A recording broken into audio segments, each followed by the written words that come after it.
One piece chapter 1153 के spoilers आ चुके हैं। हमें फाइनली पता चल चुका है लोकी को द कर्स्ड प्रिंस क्यों कहा जाता है। उसके अलावा उसकी काफी ज्यादा सैड बैक स्टोरी भी हमें देखने को मिलती है। लास्ट वाले चैप्टर में ये कंफर्म हो चुका था कि अपने जोरो भाई एक कॉन्करर हाक की यूजर है। उसके अलावा किंग हेराल्ड की डेथ कैसे हुई वो देखने को मिली। एंड इन दी एंड हम किंग हेराल्ड की बैक स्टोरी देख रहे थे। ये वाला चैप्टर वहीं से स्टार्ट होता है जहां पे डॉरी, ब्रॉगी एंड किंग हेराल्ड तीनों साथ में होते हैं बचपन में। एंड हमें ये पता चलता है कि ये बचपन के दोस्त है। उसके अलावा हमें पता चलता है कि किंग हेराल्ड की जो ब्लड लाइन है वो एंशिएंट जायंट की है, जिसकी वजह से उसकी बॉडी बहुत ज्यादा स्ट्रांग थी। उसकी जो स्ट्रेंथ थी वो काफी ज्यादा अनमैच थी एंड इसकी वजह से वो बचपन से ही काफी ज्यादा एरोगेंट एंड रूड था। नेक्स्ट पैनल में हम देखते हैं कि वो अपनी शिप में ट्रैवल कर रहा होता है। कहता है कि भाई एल्बाफ के बाहर तो मुझे बहुत ज्यादा बोरिंग लग रहा है क्योंकि कोई मेरी स्ट्रेंथ को मैच ही नहीं कर पा रहा है। उसके बाद हमें एक आइलैंड देखने को मिलता है जहां पे एक जायंट होती है जिसका नाम है ईडा। उसको एज अट्रैक्शन यूज किया जा रहा होता है। ये बात देख के किंग हेराल्ड को काफी ज्यादा गुस्सा आ जाता है। वो कहता है कि तुम्हारे एल्बाफ के खतरनाक जायंट्स को ऐसे यूज कर रहा है, भाई तेरे अंदर हिम्मत तो बहुत है। एंड नेक्स्ट ही पैनल में वो उस आइलैंड को ऑब्वियसली डिस्ट्रॉय करके ईडा को बचा के ले आता है। एंड देन वो कहता है कि भाई मुझे थैंक यू बोलने की कोई जरूरत नहीं है, मैं हूं king of the Elbaf Herald. लेकिन वो अपनी बात पूरी कर पाए उससे पहले ही जो ईडा होती है वो उसको जोर से थप्पड़ मारती है। एंड सब लोग सरप्राइज हो जाते हैं। ईडा कहते हैं कि भाई जल्दी से शिप मोड़। एंड सब लोग कहते हैं कि भाई तू पागल है क्या, तुझे उधर वापस क्यों जाना है। तो वो अभी एक्चुअली में स्टोरी कहती है। वो कहते हैं कि इन्होंने मुझे बचाया था एक्चुअली में, एंड मेरे पास पैसे नहीं थे खाना खाने के भी, इसकी वजह से मैं इनके लिए काम कर रही थी एज अट्रैक्शन। एंड ये बदले में मुझे पैसे दे रहे थे जिसकी वजह से मैं जी पाऊं। अपना किंग हेराल्ड जो ह्यूमंस हो गए या फिर ह्यूमन के जो आइलैंड हो गए उसको ऐसे डॉल की तरह रिफर करता है कि भाई तुझे ये डॉल के आइलैंड पे क्यों जाना है। इसकी वजह से अपनी ईडा वापस से बहुत ज्यादा गुस्सा हो जाती है। वो उसको कहती है कि तूने ये डॉल डॉल क्या लगा रखा है, भाई तेरा सिर्फ एक चांस था कि तू जायंट्स की ब्लड लाइन में पैदा हुआ। तुझे अपने स्ट्रेंथ के ऊपर घमंड नहीं होना चाहिए क्योंकि तू बस बाय लक या फिर बस चांस ही एक जायंट बना है। इसकी वजह से ही तू इतना ज्यादा स्ट्रॉन्ग है। ऐसा हो सकता था कि तू ह्यूमन या फिर फिशमैन की तरह भी पैदा हो जाता। उसके बाद वो वापस से उस आइलैंड पे जाते हैं। ईडा उधर जाती है, सबसे माफी मांगती है। एंड यहाँ पे जो किंग हेराल्ड का क्रू होता है वो भी उनकी मदद करता है आइलैंड को वापस से रिबिल्ड करने के लिए। उसके बाद वो सारी ट्रेडिंग करते हैं, इंफॉर्मेशन की बातें करते हैं कि भाई इनकी जो ये एल्बाफ की जो बिल्डिंग स्टाइल है वो काफी ज्यादा यूनिक है। उसके बाद सॉल्ट, स्पाइसेस, इन सारी चीजों की बातें करते हैं। एंड इन दी एंड हमें एक पैनल देखने को मिलती है जहां पे बहुत ज्यादा ब्यूटीफुल वर्ड्स लिखे हुए होते हैं। ईडा उसको समझाती है कि इस दुनिया में किसी भी चीज का डिस्ट्रक्शन बहुत ज्यादा वेस्टफुल चीज है, हमें किसी भी चीज को डिस्ट्रक्ट नहीं करना चाहिए। उसके बाद ईडा के बारे में हमें थोड़ी चीजें पता चलती है कि वो एक आइलैंड पे पैदा हुई थी साउथ ब्लू के अंदर। एंड वो कुछ ना कुछ करके सीज के ऊपर एंड अप हो गई। बहुत सारी चीजें हुई उसके साथ। एंड यहाँ पे इंपॉर्टेंट चीज ये है कि वो रेड लाइन को पता है कैसे रिफर करते हैं, ब्लड सोक्ड सरपेंट की तरह। इसको याद रखना, मैं बाद में तुम्हें बताऊंगा। एंड अल्टीमेटली यहाँ पे यही चीज होती है कि अपने किंग हेराल्ड चेंज होना स्टार्ट हो जाते हैं। उसको पता चल जाता है कि भाई डिस्ट्रक्शन में कुछ नहीं रखा। एंड उसके क्रू वाले लोग भी यही कह रहे होते हैं कि भाई अपने हेराल्ड तो बहुत ज्यादा चेंज हो गया। मेन चीज आती है 105 साल पहले एल्बाफ के अंदर जहां पे अपने किंग हेराल्ड उधर वापस जाते हैं, इंपॉर्टेंट स्पीच देते हैं। बेसिकली वो लोगों को यही कहता है कि देखो भाई मैं तो ट्रैवल करते ही रहना चाहता हूं, लेकिन मैं एक इंपॉर्टेंट चीज करना चाहता हूं कि हम लोग ये जो डिस्ट्रक्शन कर रहे थे, जायंट्स, पायरेट्स से सब लोग डर रहे थे, मैं उस सिस्टम को अबोलिश करना चाहता हूं। अब हम कभी भी डिस्ट्रक्शन नहीं करेंगे। एंड उसके अलावा जो अपने आजू बाजू की जो कंट्री है ना उनके साथ अच्छे रिश्ते बनाएंगे ताकि उनको हमारा इंपॉर्टेंस पता चले।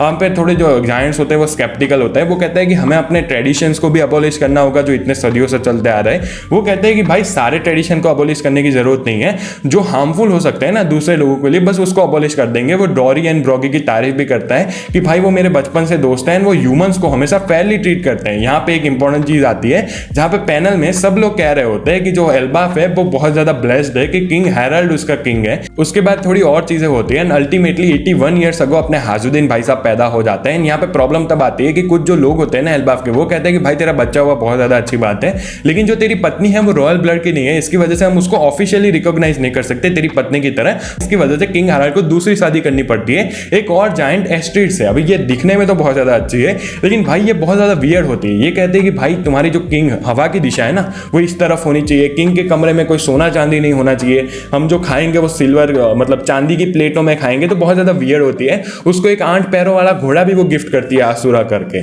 तो तुम इतना समझ लो कि भाई जो पत्नी है ना मुझे उसके थोड़े स्क्रू ढीले लगे। थोड़ा टाइम और बीतता है, अपने किंग हेराल्ड अभी भी ट्रैवल कर रहे होते हैं। दूसरे लोगों को एल्बाफ की जैसे कि नेविगेशन सिस्टम हो गई, बहुत सारी चीजें हो गई, उसके बारे में सिखाई रहे होते हैं। एंड यहाँ पे वो फिशमैन से भी मिलता है। वो कहता है कि कैसे किंग नेपच्यून बॉर्न हुआ ना तो सारे जो सी क्रिएचर्स थे वो भी उधर आ गए थे। ऐसे काफी सारी इंटरेस्टिंग चीजें हमें पता चलती है। लेकिन मेन चीज आती है 60 ईयर्स अगो, बेसिकली हाजरुद्दीन के 18 साल होने के बाद जब वो 18 साल का हो गया तो उसका एक और बेटा पैदा होता है फ्रॉम जो ये अभी रॉयल ब्लड लाइन थी ना एस्ट्रीड की, उससे। एंड वो कौन होता है? अपना लोकी भाई साहब। यहाँ पे मेन चीज तब आती है कि जब अपनी ये जो एस्ट्रीड होती है वो लोकी को देखने की बात करती है। जब वो देखती है तो वो उसको इतना ज्यादा हॉरिबल लगता है, क्योंकि तुम उसकी आंखें देख सकते हो, स्लीट लाइक आइज है उसकी, तो वो इतना इधर तक कह देती है कि भाई किंग हेराल्ड को ये कह देना कि ये स्टिल बर्थ है, कि भाई बेटा अच्छे से पैदा नहीं हुआ है, एंड भाई उसको फेंकने की बात कर देती है कि भाई इतना हॉरिबल बच्चा मेरा हो ही नहीं सकता।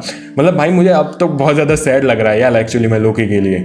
नैरेटर यहाँ पे कहता है कि जब लोकी ने अपने हाथ उठाए कि अब मेरी मम्मी मुझे उठाएगी, उसके हाथ किसी ने पकड़े ही नहीं है, भाई उल्टा उसको पकड़ के अंडरवर्ल्ड में फेंक दिया लिटरली उसने। अपने नैरेटर भी यही कहते हैं कि दुनिया में सबसे ज्यादा अनफॉर्चुनेट बच्चे वही है कि जिसकी मम्मी ही उसको ना अपनाए। अपनी एस्टेट इतनी ज्यादा पक जाती है, वो कहते हैं कि भाई मैं अपने गांव वापस जा रही हूँ, क्योंकि अब मुझे कोई दूसरा बच्चा पैदा ही नहीं करना है। ये जो गार्ड होता है वो कुछ बात भी कर रहा होता है कि रेल्म ऑफ द डेड से ये आवाज आ रही है। हम नेक्स्ट ही पैनल में देखते हैं लोकी को, जो लिटरली बस अभी पैदा हुआ होता है, एंड उसको कितना ज्यादा डैमेज लगा होता है। वो बचपन में ही जो मॉन्स्टर है अंडरवर्ल्ड के, उसको हरा देता है। ये बंदा भाई बस पैदा हुआ है, अभी भी इतना ज्यादा स्ट्रॉन्ग है वो। ऑल्सो ये जो एस्टेट होती है वो भी थोड़े टाइम बाद लुढ़क जाती है। उसके अलावा भाई यहाँ पे मेन चीज तब आती है जब किंग हेराल्ड उधर होता है। ये जो गार्ड होता है शायद से वही उसको कह रहा होता है कि हमें ये जो बच्चा है ना उसको जल्दी ही मार देना चाहिए, क्योंकि एक प्रोफेसी भी है कि ये बच्चा पैदा हो रहा है, एंड जब ये बड़ा होगा तब ये खुद ही किंग हेराल्ड को मारेगा, एंड इसकी वजह से हमें उसको जल्दी निपटा देना चाहिए ताकि ऐसी कुछ चीजें ना हो। लेकिन उस टाइम पे किंग हेराल्ड अपनी प्रॉब्लम में उलझे हुए थे। बेसिकली यहाँ पे जो वर्ल्ड गवर्नमेंट थी उन्होंने वापस से अपने जो एल्बाफ का आइलैंड है ना उसको ब्लॉक कर दिया था। इसकी वजह से वो कहता है कि भाई तू चुप हो जा, ऐसा कुछ नहीं होने वाला, अब मुझे इस टॉपिक के बारे में कुछ नहीं सुनना। उसके अलावा जो ईडा होती है वो भी थोड़ी कोशिश करती है। वो हाजुद्दीन को कहते हैं कि भाई तुझे अपने छोटे भाई से नहीं मिलना, लेकिन हाजुद्दीन यही कहता है कि भाई आपने तो उसको पैदा किया नहीं है, तो मैं उसको अपना भाई कैसे मान लूँ। इन यहाँ पे फाइनली जो एंड की पैनल है वो हमें लोकी की देखने को मिलती है। लिखा हुआ है कि उस टाइम से अपने एल्बाफ में जो भी मिसफॉर्चून हुआ, जो भी गलत चीजें हुई, उसको लोकी का जो कर्स है उसके ऊपर ही रिफर किया गया।